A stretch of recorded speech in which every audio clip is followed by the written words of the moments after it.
ये 13 दोष ऐसे हैं जिसके जीवन में होंगे तो उसको कभी शांति, कभी सुख, कभी ऐश्वर्य ये टिकेगा नहीं और दुर्गति निश्चित हो जाएगी।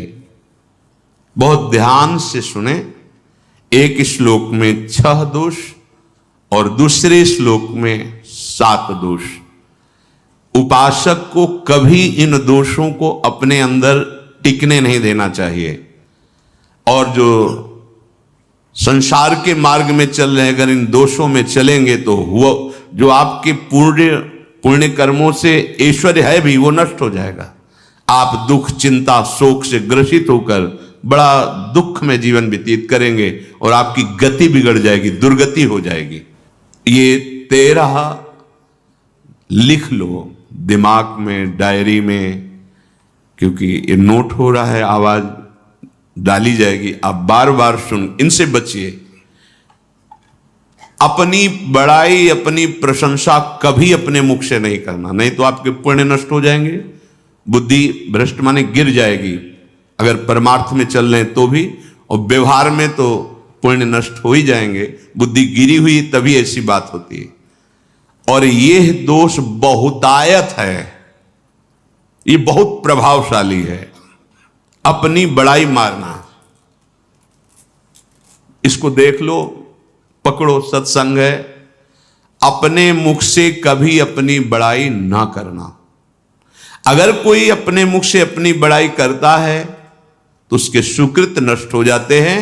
बुद्धि भ्रष्ट माने गिर जाती, पतित हो जाती है, फिर निर्णय ठीक नहीं। अगर हमारा सारथी, हमारा ड्राइवर मूढ़ हो तो कहीं भी हमको गिरा देगा, तो वो बुद्धि भ्रष्ट मतलब गिर जाती है, निर्णय करने लायक नहीं रहती। अपनी प्रशंसा अपने मुख से करना। दूसरा, लोलुपता, ये वृत्ति नहीं होनी चाहिए।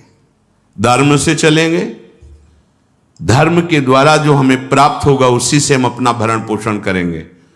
आपके बच्चे स्वस्थ होंगे, बुद्धिमान होंगे, परिवार में बहुत सुख और शांति होगी। भले दीपक की तरह जलो, बहुत काल तक रहेगी। लक्ष्मी जी भी आपके घर में बहुत काल, हम ये नहीं कहते कि बहुत नहीं, जितनी है बहुत सुख शांति से चलोगे। अगर लोलुपता करोगे, हिंसा, छल कपट, व्यभिचार, चोरी, ऐसे धन आ जाए, वो आएगा, लेकिन वो हाइलोजन की तरह आएगा, एकदम प्रकाश और फ्यूज, बिल्कुल अंधकार करके जाएगा। देख लेना, तुम्हारे जो सुख के हेतु हैं, तुम्हारा शरीर, तुम्हारे बच्चे, तुम्हारी पत्नी, तुम्हारा परिवार, उसको देख के तुम रात दिन जलोगे बिना आग के। ऐसे उनके आचरण होंगे, ऐसे उनके अंग होंगे, ऐसे उनके दिमाग होंगे, ऐसा उनका व्यवहार होगा। ये लोलुपता अगर उपासक में या किसी में है तो उसको नष्ट कर देती है। सावधान। तीसरा, यदि आपका अपमान होता है तो आपको उसे सहन करना होगा, उससे आपके पाप नष्ट हो जाएंगे। जो तनिक सा भी अपमान होने पर बहुत क्रोध करके दूसरे का अपकार करने लगता है, ये आपका पतन करा देगा, ये आपको फंसा देगा। हृदय जलेगा, अर्थव्यवस्था नष्ट होगी, पूरा परिवार दुखी होगा। जरा सा अपमान की संभावना में आप किसी से भी भिड़ गए, किसी से भी, वो ये प्रवृत्ति आपका पतन कर देगी। और अगर आप सह गए तो आपका सहना उसके लिए आग बन जाएगा।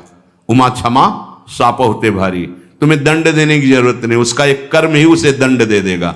आप शांत हो जाइए, आप सत्संगी हैं, आप शांत रहिए। चौथा, निरंतर क्रोध और उसका चिंतन।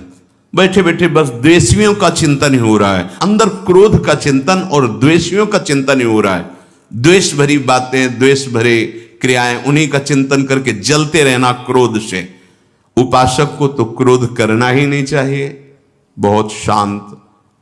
ठीक है, अभ्यास में कभी क्रोध हो सकता है, उसको फिर समन करो, अंदर से प्रायश्चित, जैसा कि अब गलती हुई, आगे नहीं करेंगे।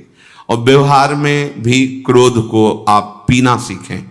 अगर बार बार आपका क्रोध प्रकट होता ही रहेगा, आपका स्वभाव बिगड़ जाएगा, आपके पुण्य नष्ट हो जाएंगे और आपका जीवन नष्ट हो जाएगा। देने वाला उतना दे देगा आपको, आनंदित रहो। पैसा खर्चा, सब पूरे जीवन का विध्वंस मचा दिया क्रोध ने। कहीं भी आप देखो, किसी से क्रोध करके देखो, फिर देखो तुम्हारा भजन चल रहा है, तुम्हारी वो आनंद वृत्ति है नहीं, जलोगे और वो जलन और गुस्सा दिलाएगी और वो बैठे बैठे जलो नहीं। ये क्रोध जो है, ये चाहे व्यवहार में हो चाहे परमार्थ में, दोनों की हानि करने वाला है।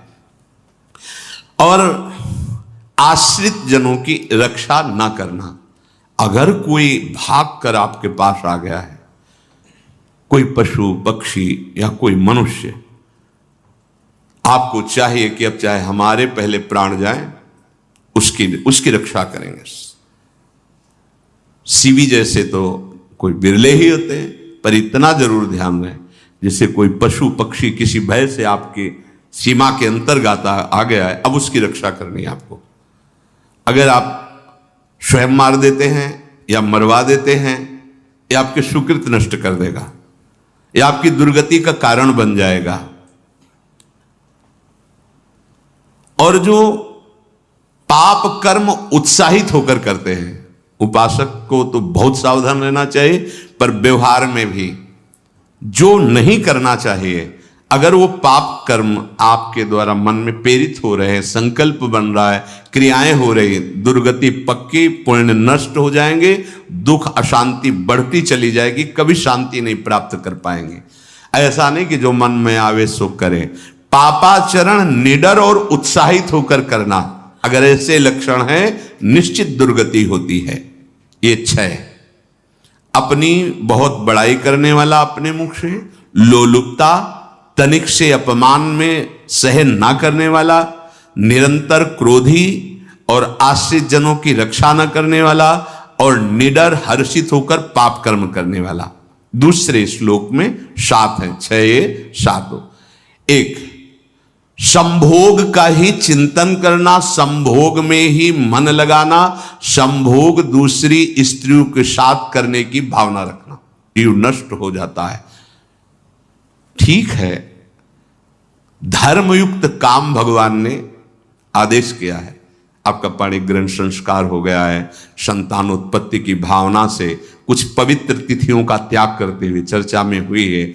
एक नियम है, एक आदेश है शास्त्र का। आप बहुत काम प्रवृत्ति वाले हैं तो प्रत्येक मास में जब माताएं बहनें पवित्र हो जाती मासिक धर्म से, तो जिनका पाणिग्रहण आपने किया, जो पत्नी स्वरूप है, वो ठीक है। वहां भी बार बार के लिए व्यभिचार प्रवृत्ति के लिए शास्त्र आदेश नहीं करता, संयम पूर्वक, और उसका चिंतन नहीं करना। पाणिग्रहण संस्कार है, घर में विराजमान है, एक संयम एक नियम के अनुसार उसका चिंतन तो फिर भ्रष्ट कर देगा। चिंतन प्रभु का करना है, चिंतन प्रभु की सेवा जो आपके कर्तव्य, इसके चिंतन से बचो।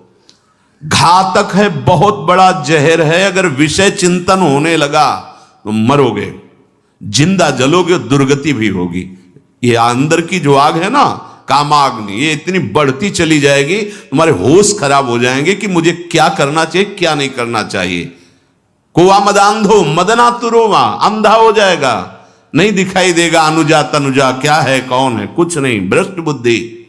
संभोग का चिंतन नहीं।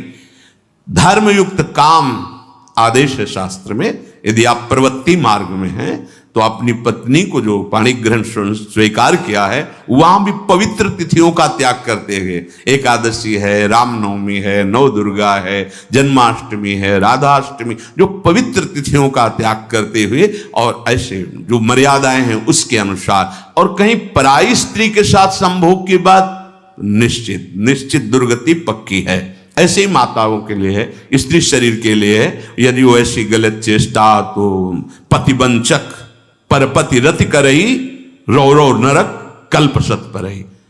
ये भोग चिंतन से बचने की चेष्टा कीजिए तो क्रिया से अपने आप बच जाएंगे।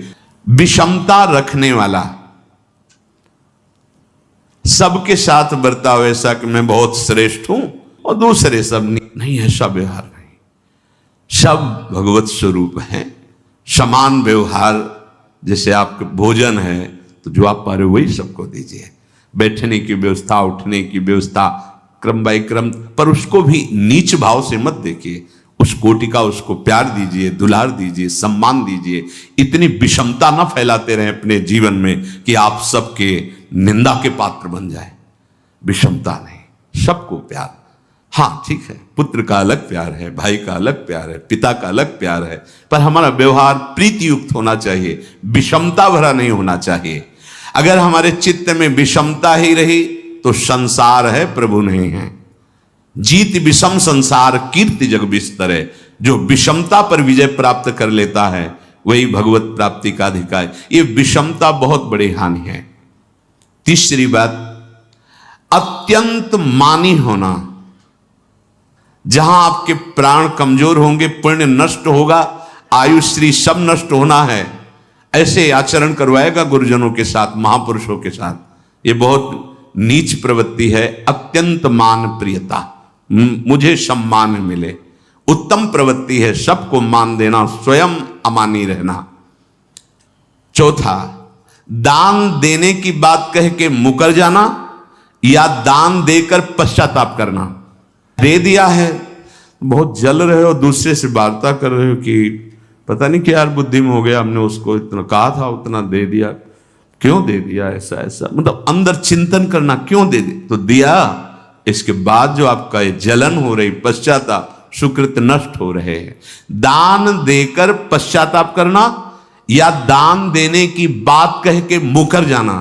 जैसे आपने कह दिया आपको इतना इतना ऐसा, अब आप मुकर गए, ब्याज सहित तुम्हें देना होगा, ये तुम्हारी दुर्गति का कारण बन जाएगा। ऐसे ही नहीं बोलना चाहिए, बहुत होश से। वाणी एक अमोल है, जो कोई बोले जान, ये तराजू तौल के तब मुख बाहर आन। पांचवा, अत्यंत कृपण होना।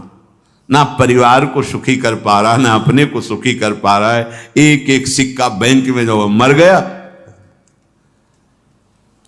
धन की वास्तविक गति यही है कि अपने परिवार को खूब उसकी अनुकूलता प्रदान करो, उसमें से कुछ हिस्सा किसी ऐसे को जिससे तुम्हें बदले में कुछ लेने की भावना ना हो।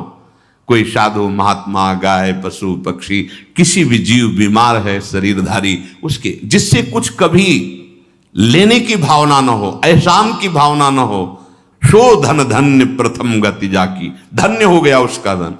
अब वो कृपण का धन किसी काम में ना स्वसुख, ना परिवार के सुख, ना धर्म कार्यों में, व्यर्थ जीवन चला गया। उसी धन का चिंतन करना, उसी का संग्रह करना और उसी की रक्षा करते करते शरीर छोड़ देना। तलाओ धर्म, अर्थ, काम, मोक्ष।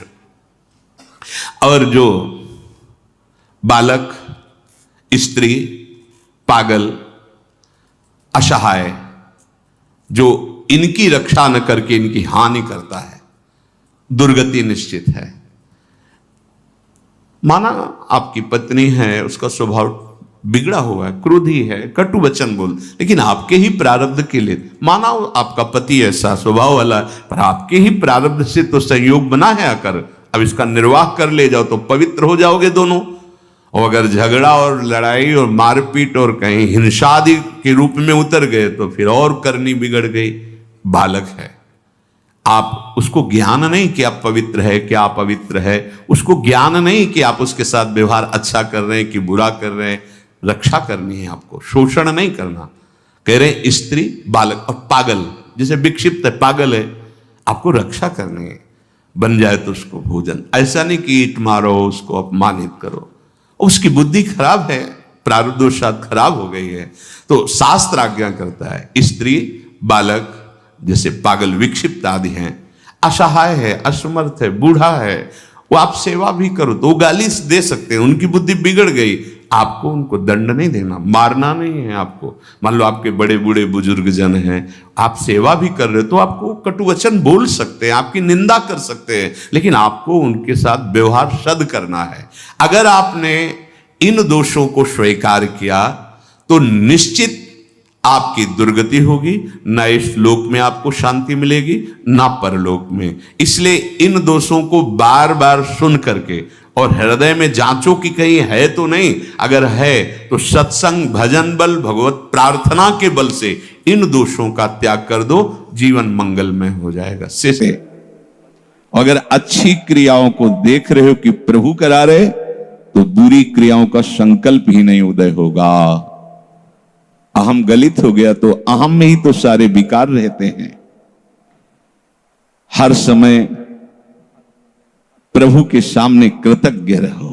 कितनी कृपा, क्या हमसे लेना है आपको, आप तो पूर्ण काम हो, हमें इतना दुलार कर रहे हो। बलिहारी प्रभु, वो बार बार मन उनके चरणों में लौटता रहता है। प्रभु का विधान सर्वज्ञता से पास हुआ है। वो खूब आगे की, पीछे की, मध्य की सब बात सोच करके उन्होंने आपके लिए विधान किया है। पहले से उन्होंने आपका उस समय मंगल विधान सुनिश्चित कर दिया है। कैसी भी परिस्थिति हो, कभी ऊबना मत, घबराना मत, अधीर मत होना, और अपने भगवत विश्वास में कमी मत आने देना। कैसी भी परिस्थिति हो,